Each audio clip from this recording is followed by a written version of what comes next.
Okay, so we know the definition of the derivative. That's what we covered in 2.1. And here it is. Is this exactly the formula that we were using, or what letter did we use instead of delta x? H. And we did that just out of being nice and not having a million x's on our paper. But I want you to know that that really means delta x. It means the distance between the 2 points to make them into 1 point. Okay, and then when we did that lesson, we kind of explained why the derivative represents slope. This process, though, even for a really simple function, is pretty tedious.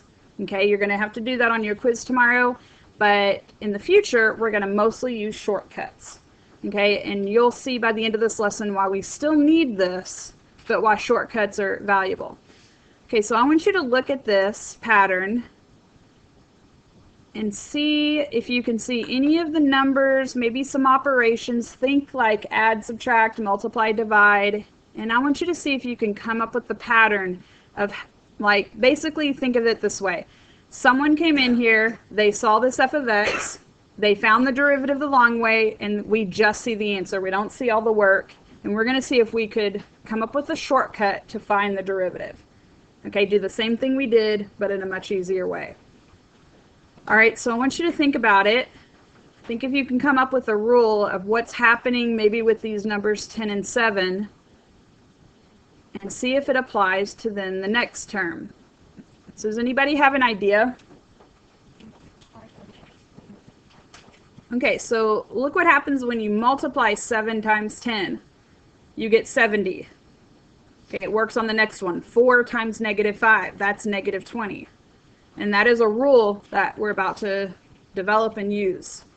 Okay, and then I heard -1 for the exponent. So 7 minus 1 is 6, and 4 minus 1 is 3, and that's right.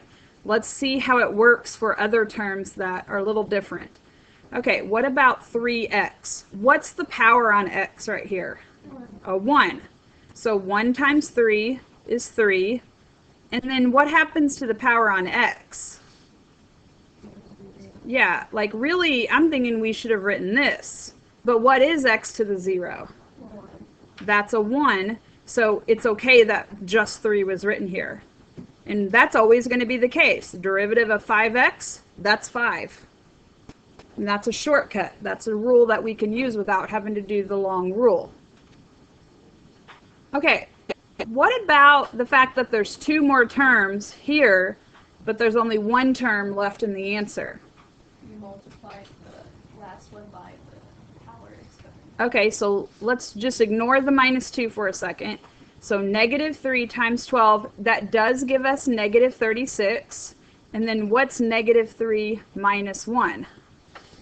-4. Anybody think they know what the most common mistake students make here? They put in -2. They think, oh, 3 minus 1 is 2. Oh, but it's supposed to be -2. But you got to remember, negative number minus 1 is going to increase the number by 1, but with in the negative direction. Okay, so the big question is, what happened to the -2 then? Okay, so let me rewrite -2 and force it to have an x by it. All right, I can write x to the 0. There was no x there, and so that's what that means. So if we multiply 0 times -2, I get 0, and it doesn't even matter what you write next. 0 times anything is 0. So we now know that if you just have a plain number with no x's, its derivative is 0. So this brings us to the constant rule. Remember d over dx? That means derivative. Okay, it's just like saying prime. So the derivative of a constant is 0. So what's the derivative of 5? 0. What's the derivative of 1? 0. What's the derivative of 0? 0. And that's because derivatives represents rate of change and numbers don't ever change. Okay, power rule is what we kind of developed. What this means is you're going to take the exponent and it's going to get multiplied to the front. You rewrite the x, and in the exponent you do n minus 1. It's whatever the power was minus 1. This right here is a rule we will use so many times this year, and a lot of times just today. So you take the exponent, multiply it to the front, subtract 1 from the power. Can you, like, next to it, write what you did at the top? Yeah, so we could do like an example here. Let's just make up a new one. 3x to the 5. So what would that thing's derivative be? 15, right? 5 times 3 is 15, x, and then the new power would be 4. You'd subtract 1 from the power. And we're going to practice this some more in just a second. Before we move on, though, what is the derivative of just x? And if you're confused here, think of it as like 1x to the 1. Yeah, it'd be 1, right? 1 times 1 is 1. The new power, if we subtract 1, would be 0. What's x to the 0? 1. 1 times 1. So the derivative of x is just 1. And we kind of saw that happen up here. The derivative of 3x was just 3. That's because the derivative of x is a 1.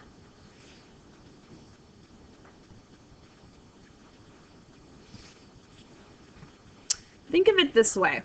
If I gave you a line, y equals 7x minus 2, what is y prime? What's the derivative of 7x using this new rule? 7. Okay, so the derivative of x is 1, so derivative of 7x would be 7 times 1, or just 7. What's the derivative of this number over here? 0. What is 7 representing in the original problem? The slope. What is derivative again? Slope. We kind of come full circle with this. So that's an example of where you've already done this before. Every time you've looked at a line and you've picked out this number, you were doing a derivative. I mean, you really weren't. You had no idea what that was. But it's the same concept. Okay? Constant multiple rule. I don't want to get too caught up on this. It's just if you have a number, we can just move that right out to the front and multiply, just like how we did with limits. And just to wrap this up, another way we could have written this is c times f prime. F prime is the same thing as saying d over dx of f. They're both just different notations for writing the derivative. That's because two different people developed calculus around the same time. And we have to know both notations. They both have their purpose. All right, so what we need to do here is practice. And this is how most people really learn rules, is by applying them. Okay, so we have g of t. That's okay that it's not f of x. It's totally fine. Okay, so g prime of t. We're finding the derivative. I could have written d over dt. Let's use prime. That tends to be the one we like better. All right, now if you can in your head do 2 times 4/5, do it. That's totally fine. I really don't want to lose anybody, so I'm going to use the constant multiple rule. I'm going to go ahead and write the 4/5 and then go times the derivative of t squared, which would be 2t to what power? 1. Okay, what do you do to the power? You subtract by 1. This is perfectly fine for a final answer. If it was multiple choice, it would be cleaned up a bit and it would look like 8 over 5t. And so if you're like, hey, I got 8/5 t from the get-go, I did that in my head, that's totally fine. There's nothing wrong with that. I took the derivative of t squared. So remember, we take that exponent, we bring it down, and then subtract 1 from the power. If you, though, like I said, people just do this slightly different. It depends on how number savvy you are. If you just did 2 times 4/5 and wrote 4/5, that's great. There's nothing wrong with that. Okay, I'm not done with this problem because all I have found is the derivative. All right, it says, and the slope. Well, good thing for us, we know that slope is the derivative. Okay, they're the same concept. So 8/5 t, that's that thing that we have been calling the slope function. 8/5 t represents all the slopes of this function. Where do we want to find a slope at? At t equals 2. So when they're saying find the slope, what they're really saying is find g prime of 2. So plug 2 into your slope function, which would be 8/5 times 2. Again, totally fine to leave your answer like this, although if it was multiple choice, you would definitely see the answer cleaned up.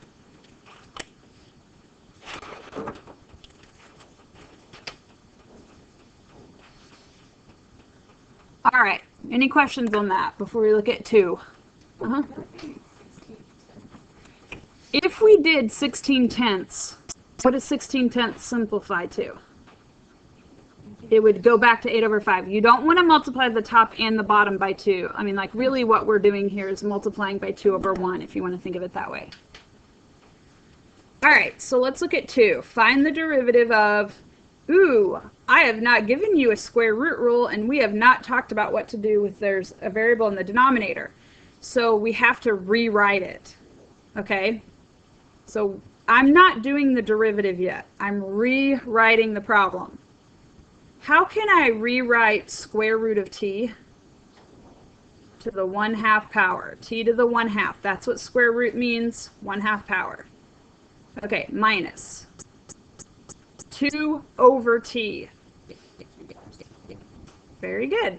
2 times t to the -1. You're just using all those good algebra skills that your teachers have taught you before. I'll remind you guys of them, but this is where a lot of students kind of get bogged down because they don't remember it. So that's not my answer, right? That was just my prep work. So what is y prime? And I could have written dy over dx. So if you want to do 2 times 1/2 in your head, you can. There's nothing wrong with that. I am going to go ahead and write it down like this. 2 times 1/2 t, right? The 2 just gets multiplied, but 1/2 comes down to the front. And then what is the new power going to be? -1/2. How did you get that? Yeah, 1/2 minus 1. And if you need to go off to the side and go, do it this way, do it that way. Do what you need to do. Everybody has different strengths. Okay, what about the next one? I'm going to go minus 2 times -1. And if this times negative bothers you, put it in parentheses. T. What's the new power? I subtract 1. So -2. And this is totally correct, 100%. You got all the points for that problem. But if it's multiple choice, it will not look like this. It will look like the problem that they gave you. So the first thing that would happen is the 2 times 1/2 would become a 1, right? 2 times 1/2, they cancel. Okay, how could we rewrite t to the -1/2? It's a negative, so maybe 1 over, and the 1/2 square root of t. And it's totally fine to have a square root in the denominator. That's not a problem. Okay, what about the next one? How could I rewrite this so that it looks more like what we were given?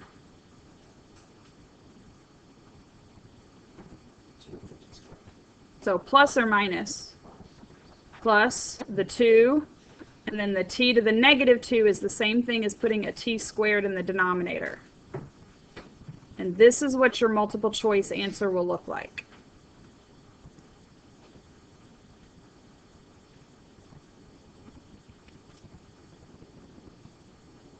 All right, so let's do one more of these. Find the derivative of f of x equals, and that may look like a 5 cubed to you, but it's not. It's a cube root of x squared. So the way we're going to rewrite this is we're just going to write 1/5 x to some power. Okay, x is in the denominator, so what does that tell us for the power? Negative. Okay, a squared and a cubed root combined would make 2/3. So what was typed here is the same as 1/5 x to the -2/3. So when we find the derivative, Remember, that was just prep work. That wasn't the derivative. It's just rewriting it. I have a 1/5 times, and then I take the power, negative 2/3 x. And if you're not quite sure what the new power needs to be, go over to the side and take the power minus 1, put it 3/3 if you need to, negative 5/3. 100% perfectly good answer, although if it was multiple choice, we would have to clean it up a little bit.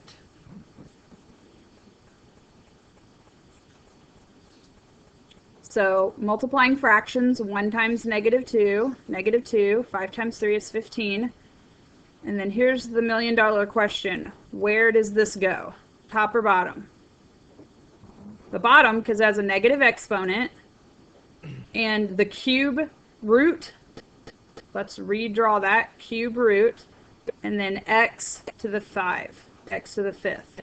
Now this looks more like in the same notation that it was given in.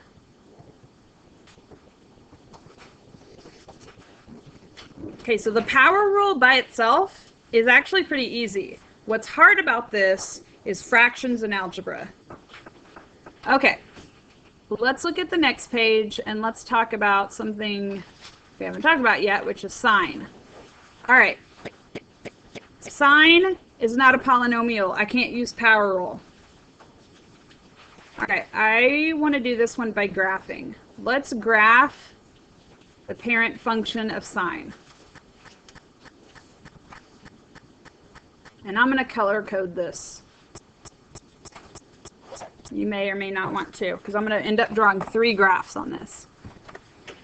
So this is kind of like what we were reviewing before we started the lesson today. Where on this graph is the slope 0? At the peaks and at the low points. And so we draw zeros, because what I'm doing is I'm drawing the derivative. Okay, I'm going to draw the derivative in blue. Okay, once you've plotted those points, then you have to get a little bit more specific. Okay, so let's talk about this. What do we know about the slope right here in this first section? It's positive. So my graph should be above, right?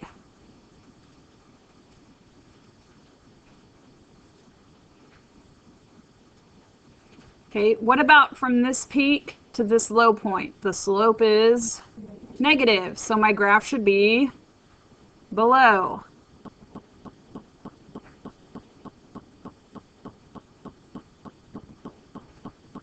Then the graph starts to go up again. A positive slope means to go above.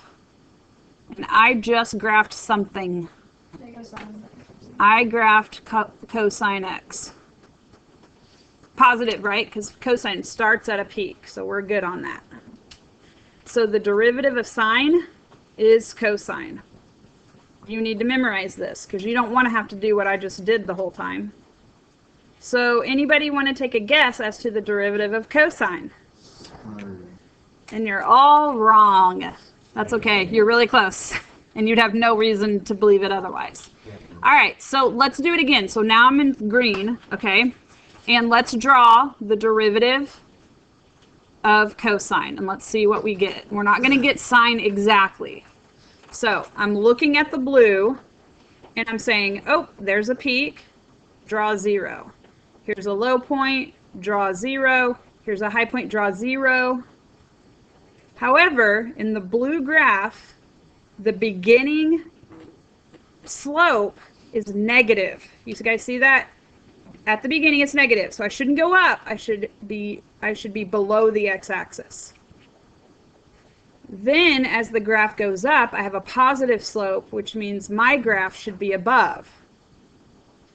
How is my green graph that I just did in relation to the sine? It's just negative. It's negative sine x. And that's the answer there. Now, you're not going to go through this every time. Really, you're going to memorize these.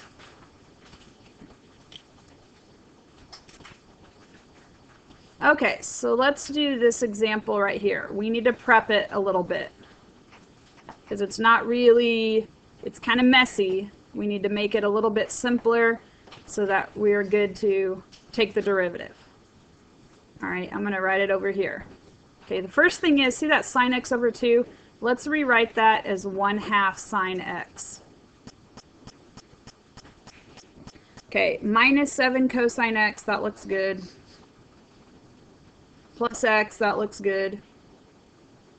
Then I have this giant thing. So we got to, first of all, we got to distribute the negative.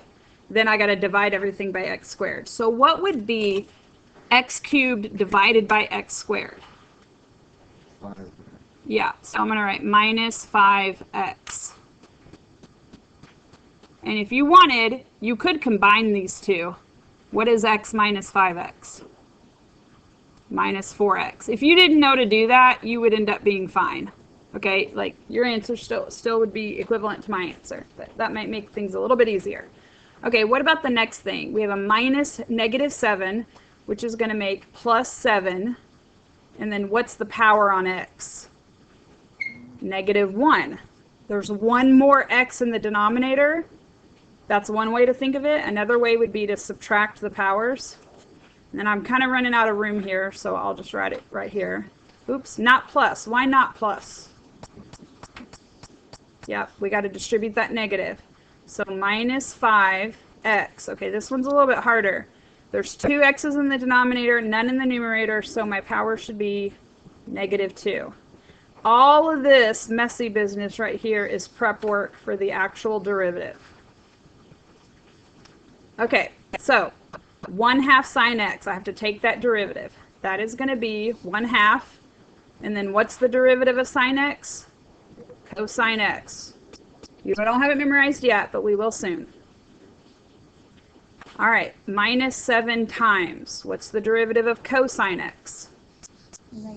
Negative sine x. So we could leave it like that. And I'll put parentheses there just to really emphasize that we're not subtracting. We're doing times a negative. All right, what's the derivative of negative 4x?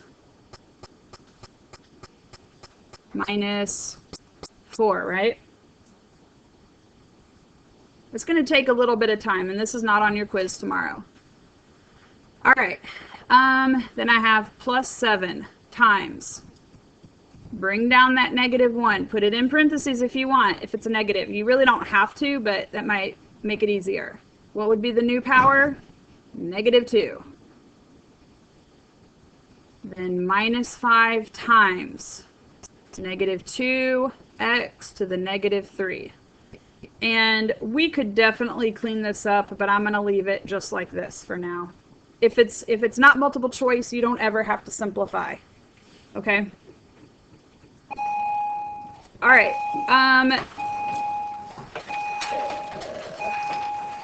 Okay, the homework, you don't need to